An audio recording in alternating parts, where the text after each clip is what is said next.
The hall was vast and heavy with silence, carved from black stone that rose like the ribs of a giant beast, and in the center a long table stretched, lit by blue torches that hissed with strange fire, their smoke curling into the high ceiling like fading ghosts. The council of alien races had gathered, their voices sharp, their pride louder than the fire itself, and tonight they spoke of warriors, of legends, of those who shaped the stars. One by one they took their turn. A scaled noble of the Threk spoke first, his voice echoing, his fangs gleaming. He told of the beast of sand, a warrior that marched across deserts where even air turned to fire, who crushed armies with claws, who devoured kings in a single night. And the hall thundered with approval, for the tale was bright with blood and power. Then came the winged emissary of the Dravian, their feathers dark as storm clouds, their eyes glowing silver. They told of the sky spear, a hunter who leapt from mountain to mountain, who hurled spears faster than lightning, who made the heavens tremble with each strike. And the crowd cheered, wings beating, voices rising, the air alive with their own glory. Another stepped forward, a being of crystal light, its body shimmering like a broken mirror. It spoke of the shattered king, who fell 1,000 times in war and rose again, shards of his own body reforged with each battle, an endless echo of survival through violence. And the others nodded, for pain endured through war was a language all could respect. The hall swelled with voices, each alien noble desperate to prove that their people had the greatest warrior, the strongest survivor, the most powerful legend, their words clashing like blades in the air, the torches bending with the weight of pride. But at the edge of the table one figure sat in silence, small in frame, wrapped in plain clothes of fabric, a human, unseen, unrespected, waiting with calm eyes.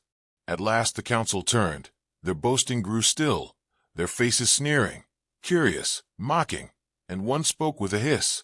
"You sit with us, little human, but you speak nothing. Do your people have no legends, no warriors, no kings of fire or hunters of storms, no champions worth remembering?"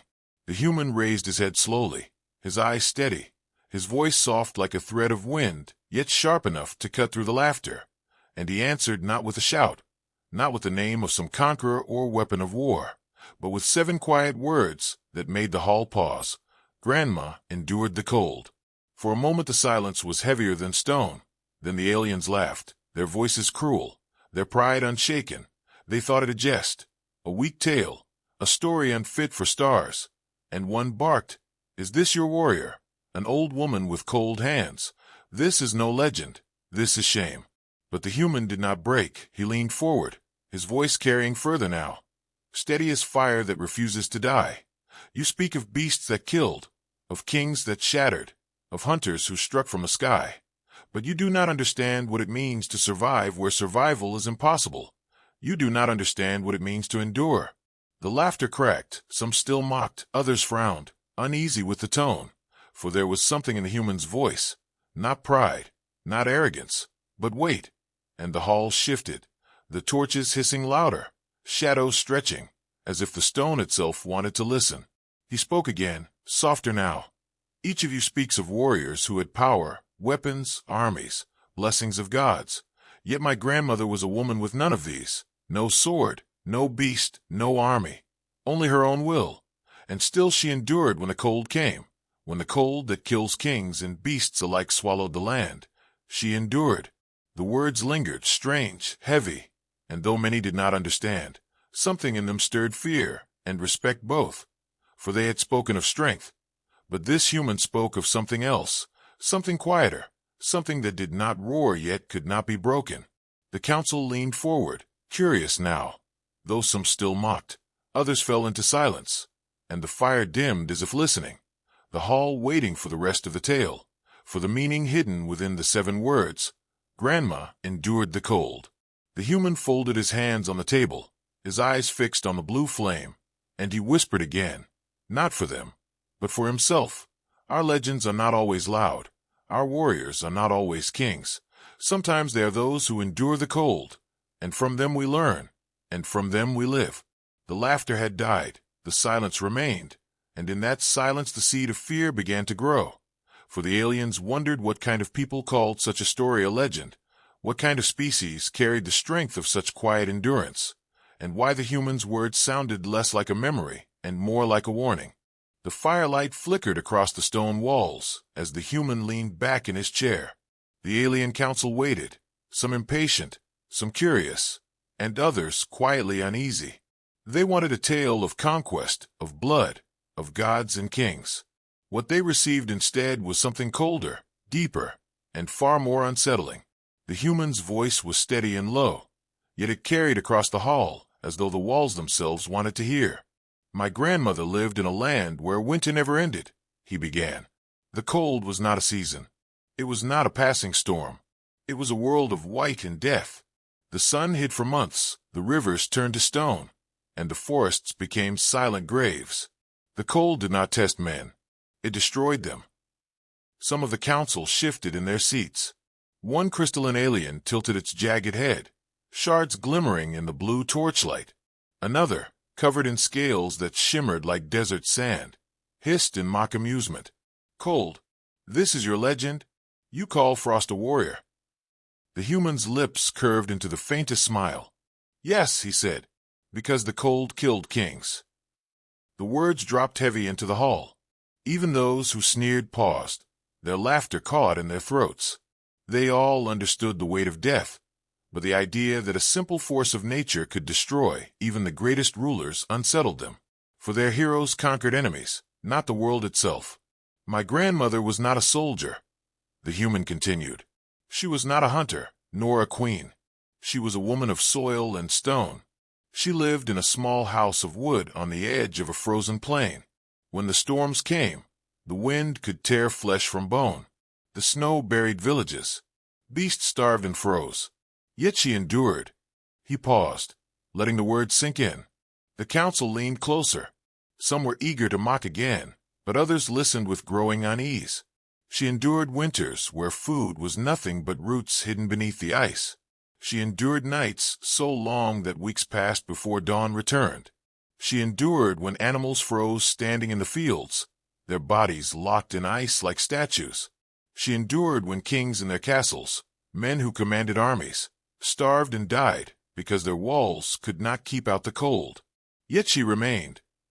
One of the winged Dravian leaned forward, feathers bristling. And how did she live? No blade can cut the storm. No army can fight the frost. Did she use machines? Did she call upon gods?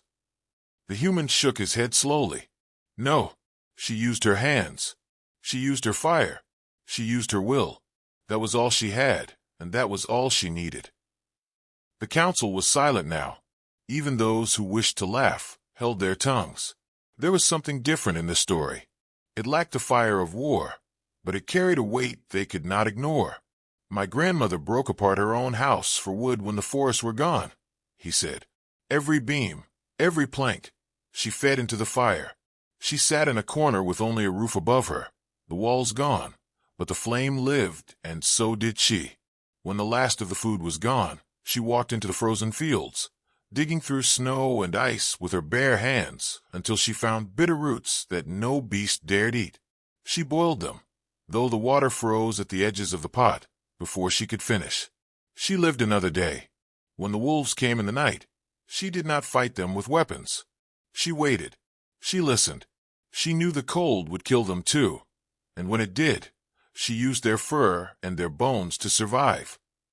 A shiver moved through the hall. Even the scaled Threx noble, who had spoken so proudly of his desert beast, lowered his gaze for a moment. "You see," the human said softly, "our legends are not always kings or conquerors. Sometimes our legends are those who did not fall when the world itself tried to break them. My grandmother did not raise an army. She did not win a crown. She simply endured, and in her endurance, she defeated an enemy that no blade could strike and no shield could block. She defeated the cold." He leaned forward now, his eyes sharp. And she was not alone. She was not the only one.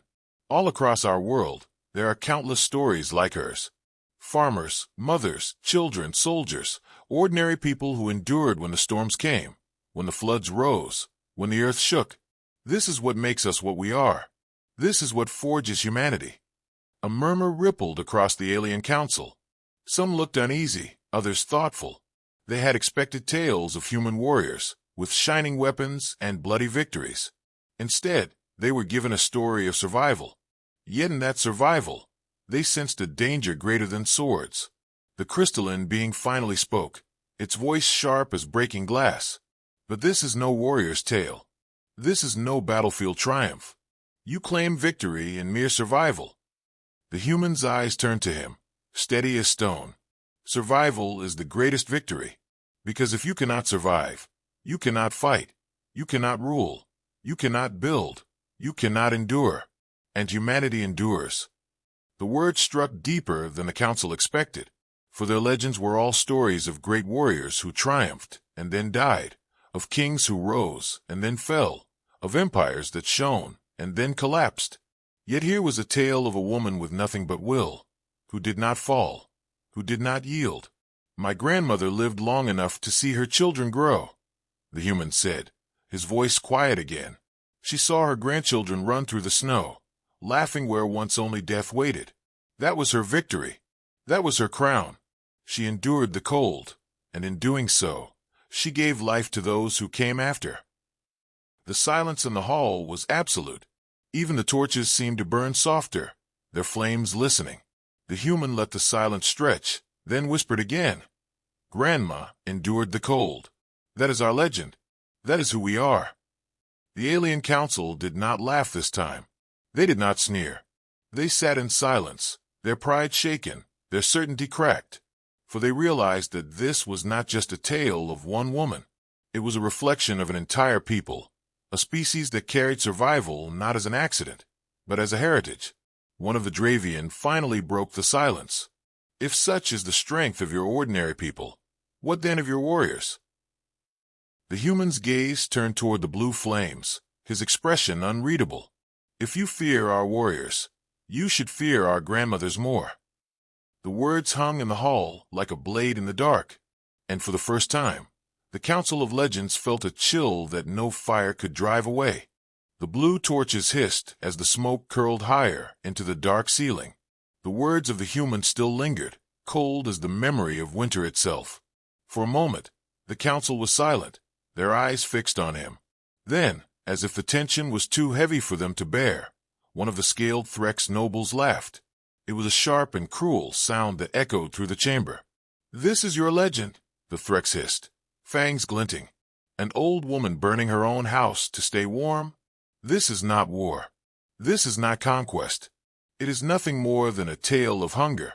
You speak of weakness and call it strength." A ripple of laughter followed from others, who were eager to dismiss what they could not understand. The crystalline envoy struck the stone floor with a sharp echo, its jagged body vibrating with cruel mirth. "Yes," it said, "a tale of desperation. Your grandmother lived like a scavenger, taking scraps from death. You humans confuse survival with glory. There's no glory in crawling through the snow, in eating roots and bones." The human did not answer at once. He sat very still, his fingers folded together on the table. His eyes moved across the council, not angry, not shaken, but calm in a way that unsettled those who mocked him. When he finally spoke, his voice was quiet yet firm. "You do not understand, and perhaps you cannot." The laughter faltered, but the Threx pressed forward, unwilling to yield. "Explain then. Explain how your tale of a starving woman deserves to be spoken among legends." The human leaned forward, his face lit by the blue fire. "Because she endured when kings did not. You speak of power of armies, of blades that cut and thrones that command. Yet when the cold came, none of those things mattered. The beasts died, the kings perished, the hunters froze. Only those who endured lived to tell the tale, and my grandmother was among them. That is why she is a legend." The hall grew quieter. Some aliens still sneered, but others no longer met his gaze. There was something in his words that clung to them, like frost on glass, impossible to shake off. The winged Dravian tilted its head, feathers rustling softly. "So you claim that endurance itself is victory. But endurance is not conquest. It is not triumph. It is only waiting for death to pass." The human's eyes sharpened. Waiting for death to pass is often the greatest battle of all, and it is the one your warriors do not understand. The crystalline envoy hissed at this, shards glimmering angrily. Our legends fought gods themselves. Do you dare compare your grandmother to the shattered king, who rose from death 1,000 times? The human did not flinch. Yes, because your king returned with the help of power beyond himself. My grandmother had nothing. No gods. No armies. No crowns. Only her will. And yet she endured. Tell me, which is greater? To rise because you are given strength, or to stand because you refuse to fall? The words cut deeper than the council wished to admit.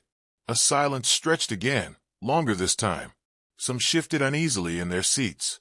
The alien nobles who had laughed the loudest now felt the weight of their own doubt pressing against them. But the Threx would not yield. He slammed his claw against the table, sparks leaping from the stone. Enough of this. You speak of will as though it were a weapon. But will cannot slay an enemy. Will cannot storm a fortress. Will cannot bring a people to power.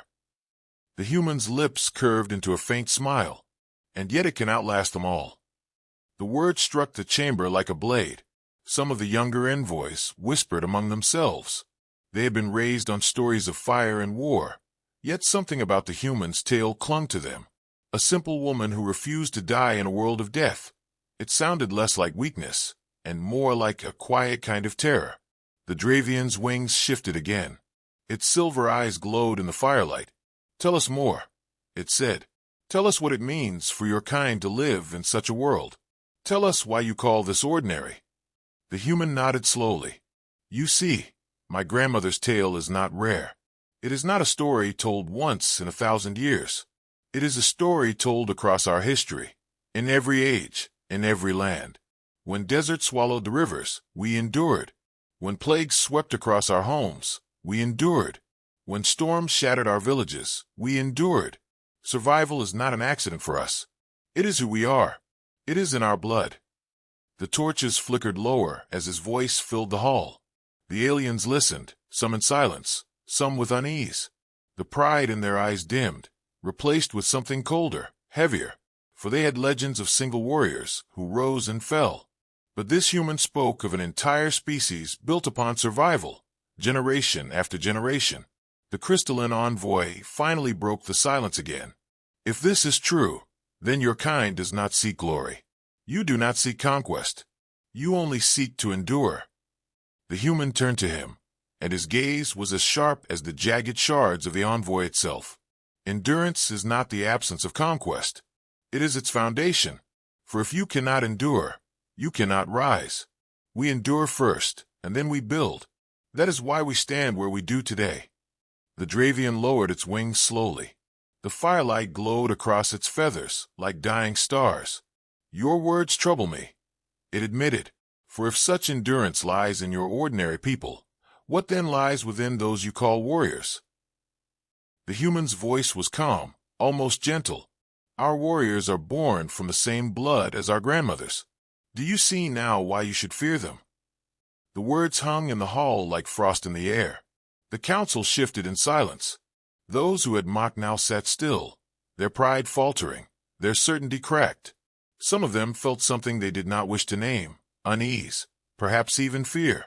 The Threx noble finally leaned back, his claws tapping against the stone. His voice was quieter now, though his pride still forced him to speak.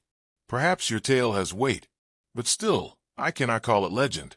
Legends are forged in battle, not in kitchens and frozen fields. The human met his gaze. Then you do not understand humanity. For every kitchen can become a battlefield when death is at the door. And every frozen field can become a graveyard if you do not fight to endure it. My grandmother's war was not against armies. It was against the world itself. And she won. The silence that followed was heavy, deeper than before. The laughter was gone. The sneers had faded. The council sat in the cold shadow of a story they had mocked, now realizing that what they had dismissed as weakness might be something far stronger than the power they worshipped. The human leaned back at last, his eyes calm again. You asked for a legend. You have heard it. You may laugh if you wish. But remember this, When the world itself turned against her, my grandmother endured. And through her, so did we. That is the strength of humanity. That is our weapon. That is our warning. No one laughed this time. The torches hissed and cracked, and the shadows stretched across the hall. The alien council sat in silence, the weight of the story pressing against them like the cold that had killed kings. And though none of them would admit it, they felt something in their bones they had not felt in a long time. Unease. The chamber of black stone seemed colder now. The laughter had died, leaving only the hiss of the blue torches and the echo of the humans' words. The alien council sat in silence, weighed down by a story they had tried to dismiss. Their pride had been chipped away. But still, some held doubt. They wanted more. They needed to understand why this human spoke with such calm certainty. The human drew a slow breath and leaned forward again, his eyes fixed on the flames that twisted and bent as if listening with the rest of the hall. His voice was soft, yet every syllable carried through the chamber. You speak of warriors who fight with blades, with claws, with armies and fire. You speak of conquest and of blood. But humanity has learned another kind of battle, one that does not end when the sun sets or when the armies retreat. It is the battle against the world itself. And in that battle, my grandmother showed us lessons that cannot be forgotten. The Dravian envoy's feathers shifted uneasily. Tell us then, it said. Show us why this woman deserves to stand among kings and hunters. The human nodded. When the cold came, firewood was life. But the forests were gone, the rivers frozen, the land bare. My grandmother broke apart her own shelter to keep the fire alive. Every plank, every beam, every wall she had built with her hands, she burned them, one by one. Her home vanished, yet she endured. For what is a home worth if its fire cannot keep you breathing? This was her first lesson. Survival demands sacrifice. Even if it means tearing down what you once built, you do it, because living is the only victory that matters. The crystalline envoy tilted its jagged head, fragments glittering. You mean she destroyed her own walls? She left herself unprotected? Yes, the human said. And yet that is how she lived. Because the fire lived. The warmth was more important than the walls. She understood that survival means knowing what to give up and what to protect. Many kings died behind stone walls they refused to burn. She lived because she chose differently. The Threx noble grunted, but his eyes no longer held mockery. The thought of a creature tearing apart its own shelter to feed the fire unsettled even him. The human's voice carried on. When the food was gone, she did not lie down to die. She dug with her bare hands through the frozen earth, breaking her nails, tearing her skin, until she found bitter roots buried deep in the ground. Roots that tasted like ash, roots that beasts spat out. But she boiled them, she ate them, and she lived another day. This was her second lesson. Nothing is too small to matter. When you fight to endure, even the smallest scrap can be turned into strength. The council shifted again. Some who had sneered earlier now watched with grim silence. They could see her in their minds, an old woman bent over frozen soil, clawing life from the ground. It was not the glory of war, but it was a victory all the same. And when the beasts came, the human continued, his eyes reflecting the blue fire. She did not fight them with blades. She knew the cold would claim them too. So she waited. She listened to the howls outside her broken walls. She knew the storm would kill them where they stood. And when the morning came and their bodies lay still, she took their fur, their bones, their flesh, and she endured. This was her third lesson. You do not always need to strike first. Sometimes patience is the sharpest weapon. Sometimes you let the world do the killing for you, and then you take what remains. The hall grew quiet once more. Even the proudest of the envoys did not speak. They could not laugh at this. The image of a woman surviving not through strength, but through patience, pressed against their thoughts like a weight of stone. The human leaned closer, his voice quieter now. Do you see? These are not the lessons of kings or soldiers. These are the lessons of fire and ice. My grandmother understood that the world itself is the greatest enemy. It will strip you bare. It will starve you. It will freeze you. It will test every breath you take. But if you endure, if you do not break, Then you win a victory greater than any throne can give." The crystalline envoy let out a faint, uneasy hiss. "You speak as though this is more than one woman's struggle." The human's gaze turned toward it. "It is. Her story is not unique. It is the story of my people. Humanity has lived through deserts where water vanished, through plagues that swept away entire cities, through storms that leveled mountains, through fire that turned forests into ash. And each time we endured. We did not endure because we were mighty. We endured because we learned, we adapted, we sacrificed, and we endured again. That is why her story matters. She is not a queen. She is not a hero. She is humanity itself." The silence deepened. Even the Threx noble, who had mocked the loudest, sat with his claws pressed against the table. His gaze lowered. The Dravian's silver eyes flickered, and its wings folded tight against its body. None of them could deny the weight of what they heard. The human's voice dropped lower, almost a whisper, though the whole hall heard it. Every fire she lit, every root she dug, every night she survived, those were victories. Not just for her, but for all of us who came after. For survival is not just living. It is inheritance. What she endured became strength for those who followed. That is the fourth lesson. The will to live passes down like blood. It forges generations.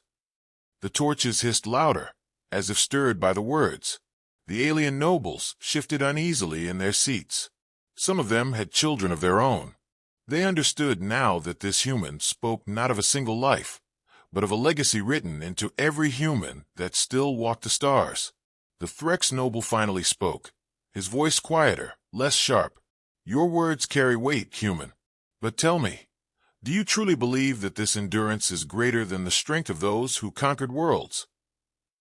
The human looked at him, calm, steady.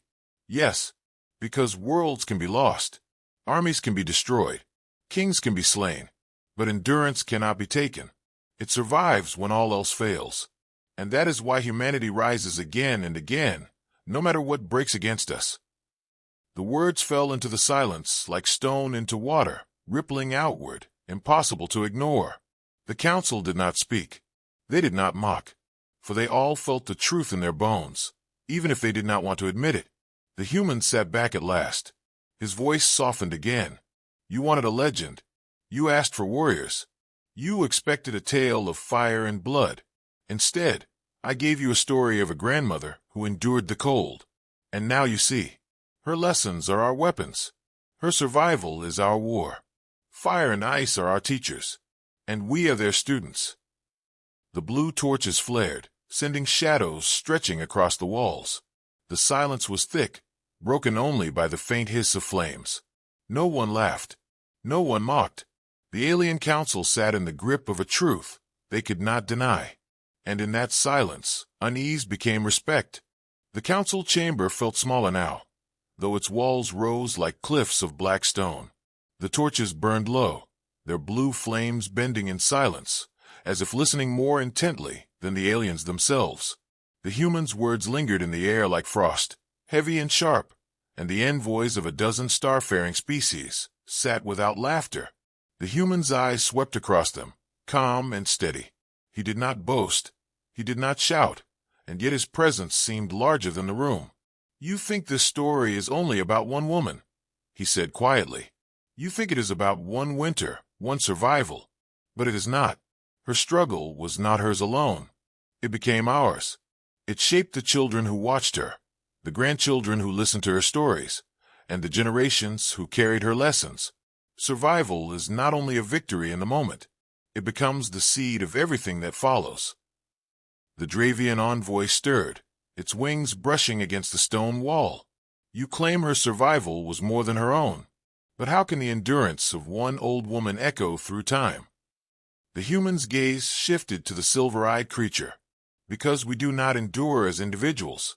We endure as families, as people, as a species. When one survives, others live. And when one teaches by example, that strength multiplies. My grandmother's fire burned for herself, but it also burned for those who came after. Her survival allowed her children to live. Her lessons allowed them to teach their children. And now, here I stand before you, because she refused to die. The crystalline envoy's body flickered with uneasy light. Its voice rang sharp. Are you telling us that her endurance built you even now? That you still carry her will? Yes, the human answered. Her blood runs in my veins. But more than that, her spirit runs in my people. Humanity is not built by kings alone, not by generals or emperors. We are built by ordinary lives that refuse to break. Every child that breathes today carries the will of those who endured yesterday. This is the weight of generations. It is heavier than swords. It is stronger than crowns. The Threx noble clicked his claws against the stone table. His voice was low now, no longer mocking. So you mean to say that your strength does not die with your warriors? It continues. The human nodded. Exactly. Our heroes do not vanish when the battle ends. They live on in those they protected, in the children who watch them survive, in the lessons passed from mouth to ear. That is why I spoke of my grandmother. She was no queen, yet her endurance shaped me. And through me, it shapes all who listen now. The silence grew thicker, pressing against the chamber walls.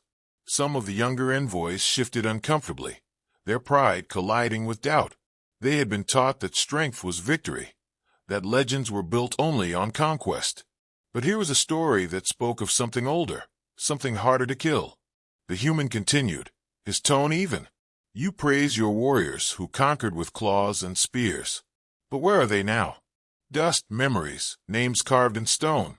Their power ended with them. But my grandmother's strength lives on, not in statues or crowns, but in the will of her children and their children. She taught us to burn our walls to feed the fire, to dig through earth when nothing grew, to wait until death itself became a weapon. These lessons did not die with her. They live in me. They live in every human who still breathes. That is the weight of generations. It cannot be undone. The Dravian envoy's feathers ruffled. It shifted, restless, uneasy. You speak of inheritance. You speak of survival as though it is a weapon passed from one to another. It is, the human said. Our endurance is not just memory. It is blood. It is instinct.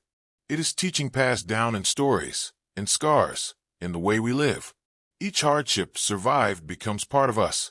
Each sacrifice made by one life becomes the shield of the next.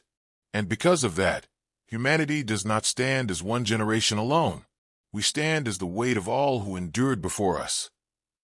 The crystalline envoy gave a faint hum, a sound like grinding stone. If this is true, then your people are not merely survivors. You are an accumulation of survival itself. The human's eyes glinted in the firelight. Yes, that is what makes us dangerous. That is what you must understand. We are not defined by one legend, or one warrior, or one empire. We are defined by the countless lives that endured, the countless battles fought in silence. And when we rise to face enemies, we do not fight with one life. We fight with all the lives that came before. A hush spread across the chamber. The words seemed to echo long after they were spoken. The aliens felt the chill of them, the weight of something vast and unseen pressing against their pride. The Threx noble lowered his gaze at last. His claws rested still on the table. If what you say is true, then every human is more than himself. Every human carries the weight of your past.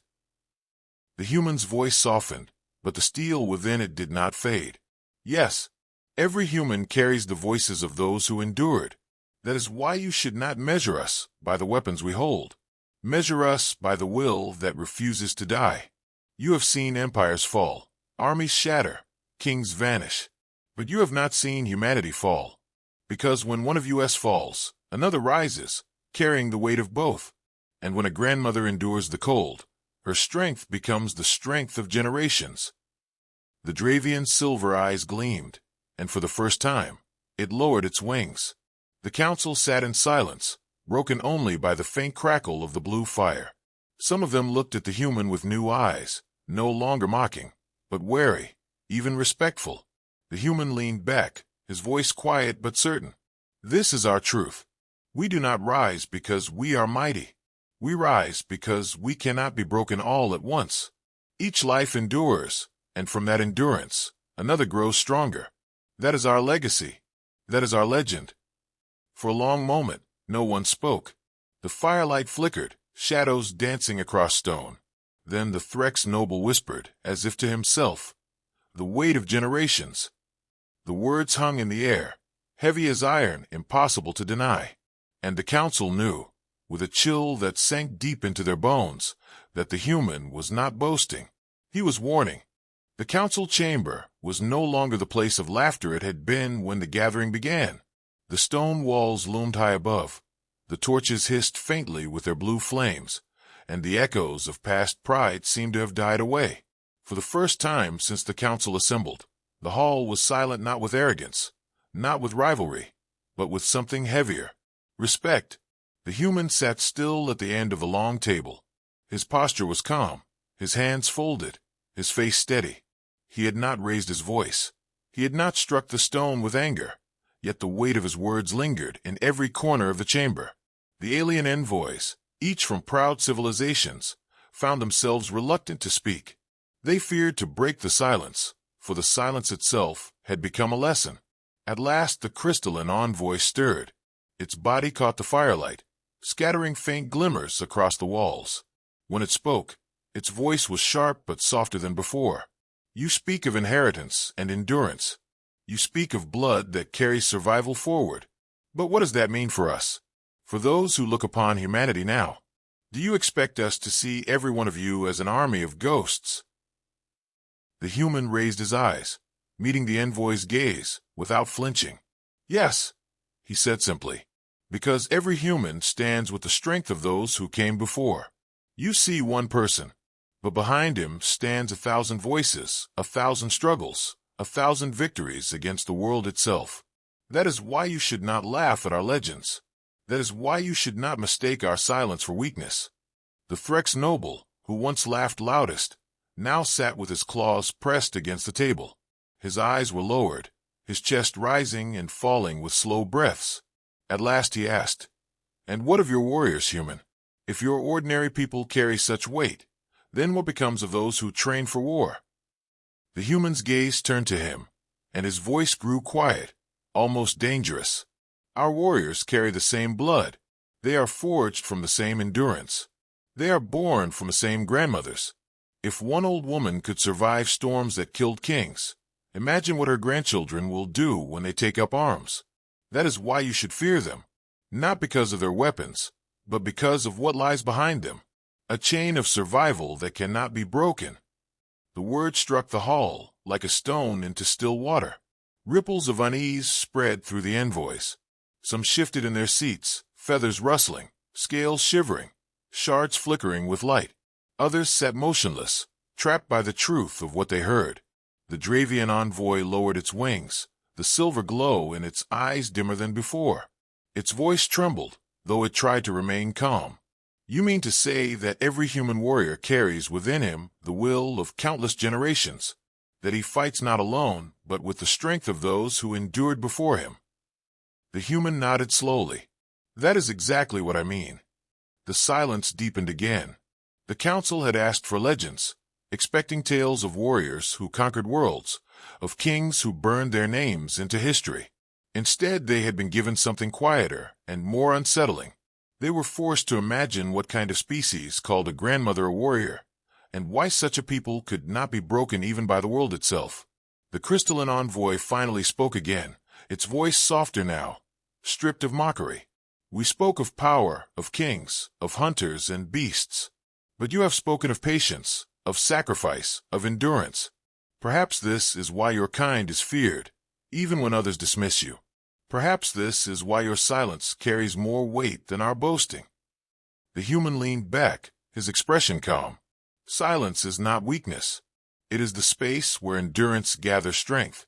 My people do not always roar. We do not always march with banners and songs. Sometimes we wait. Sometimes we endure. And then, when the moment comes, we rise with the strength of everything that silence has built." The Threx noble let out a slow breath. His claws no longer tapped the stone. His pride had been cut down by the story, but in its place was something else, something almost like admiration. He looked at the human and said in a low voice, "Perhaps I mocked too soon, Perhaps I did not understand what it means to endure without armies or crowns. Perhaps your grandmother is indeed a warrior worthy of legends." The human gave a faint smile, but his eyes held no triumph. She would not have called herself a warrior. She would not have spoken of legend. She would have said she only did what she had to do. That is the truth of humanity. We do not endure for glory. We endure because it is the only choice we allow ourselves. The Dravian envoy leaned closer, wings folding tight. "And so the silence of your people, it is not emptiness. It is not ignorance. It is strength waiting to speak." "Yes," the human said. "That is why you should respect it. That is why you should fear it. Because silence is not surrender. Silence is endurance. And endurance is the seed of every victory." The chamber grew colder. The blue flames hissed louder, shadows stretching along the walls as if the stones themselves bowed to the words. None of the envoys spoke. None of them laughed. Even the proudest felt the weight pressing down upon them. The human let the silence stretch. He did not fill it with boasts, for he knew the silence itself was stronger than any word. The envoys exchanged uneasy glances. They realized they were trapped, not by force, but by respect. A respect they had not chosen, but one they could not resist. At last the crystalline envoy whispered, almost to itself, "Silence of respect. That is what this has become." The words rang true. The entire hall seemed to hold its breath. Each envoy thought of their own legends, of kings and beasts and hunters who fought loudly and died loudly. And each one understood, perhaps for the first time, that there was another kind of legend, one that did not roar, one that did not conquer, one that simply endured until even kings fell to ash. The human stood slowly, the firelight casting his shadow tall across the stone wall. His voice was calm, quiet, but filled with a certainty that struck deeper than any shout. "You asked for warriors. I gave you one. You wanted to hear of power. I gave you endurance. You wished to laugh at us. Now you sit in silence. Remember this, council. Our silence is not weakness. It is respect for those who endured before us. And it is a warning of what we can become when endurance turns to strength." The torches hissed, sparks leaping into the air. The shadows trembled across the chamber walls. And in that moment, every envoy present knew they would remember this night for the rest of their lives. Not because of fire, not because of war, but because of silence. Silence heavy as stone. Silence that demanded respect. And respect, once given, could never be taken back. The council chamber seemed to breathe with the silence. Blue flames bent and swayed as though listening.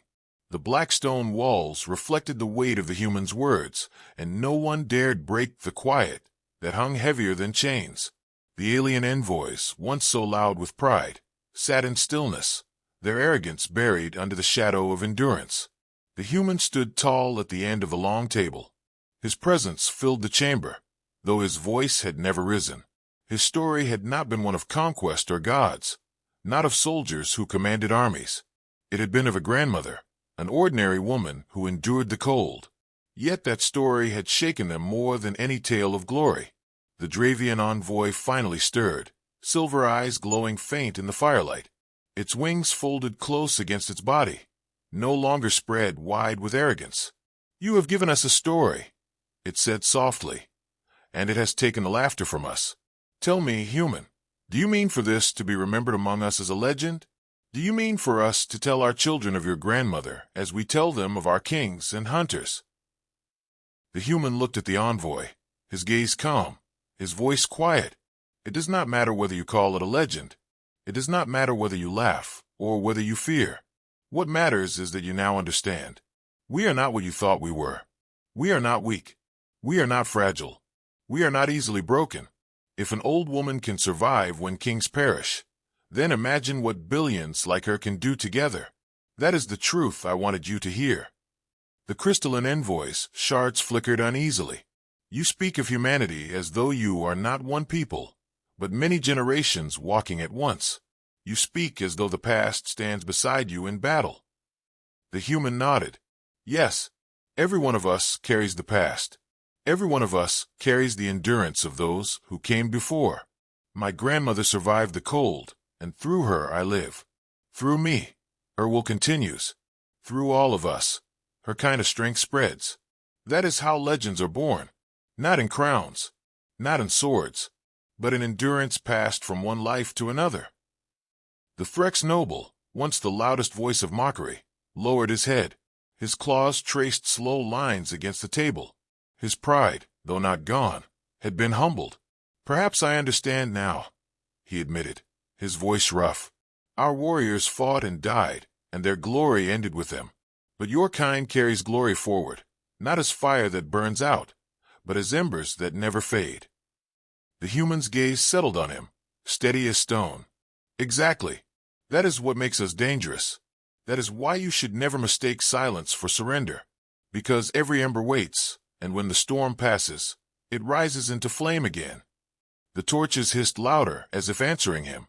Shadows danced high across the walls. The council shifted uneasily, their pride broken, their voices stolen.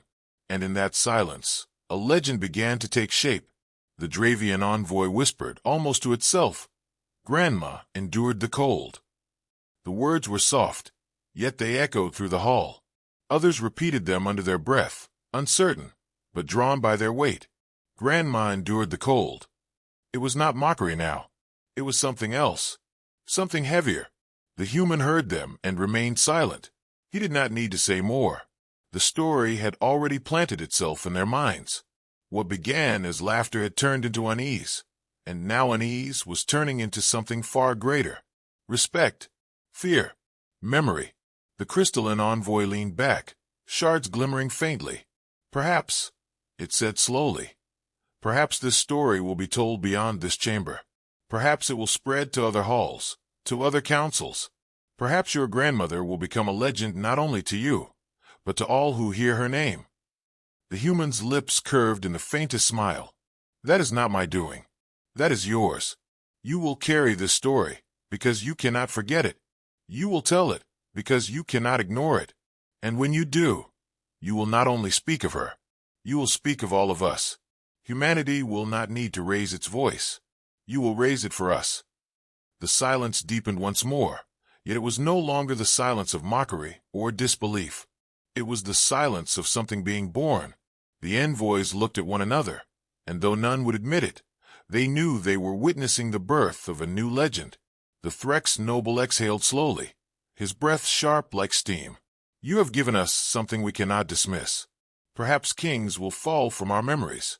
Perhaps beasts will fade into shadows. But this tale will not leave us, because it is not a story of glory. It is a story of truth, and truth lasts longer than fire." The human bowed his head slightly. "Then my work here is done." He turned from the table, his footsteps echoing softly across the stone floor.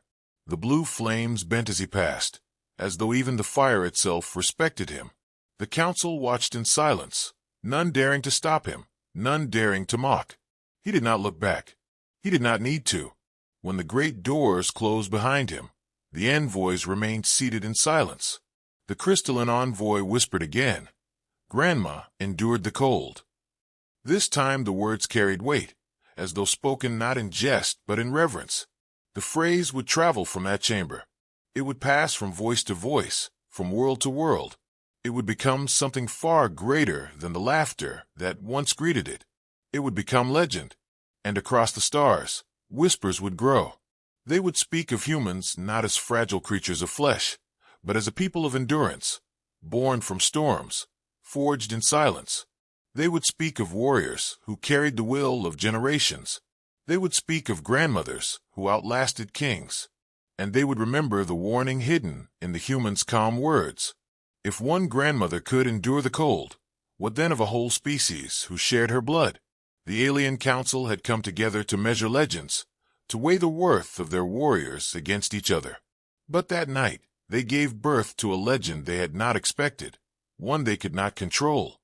It was not the tale of their beasts, their kings, their hunters. It was the story of humanity, the story of silence that was never weakness, the story of endurance that became strength, the story of a grandmother who lit her fire against the death of the world and passed her will through generations until her whisper echoed in the halls of stars.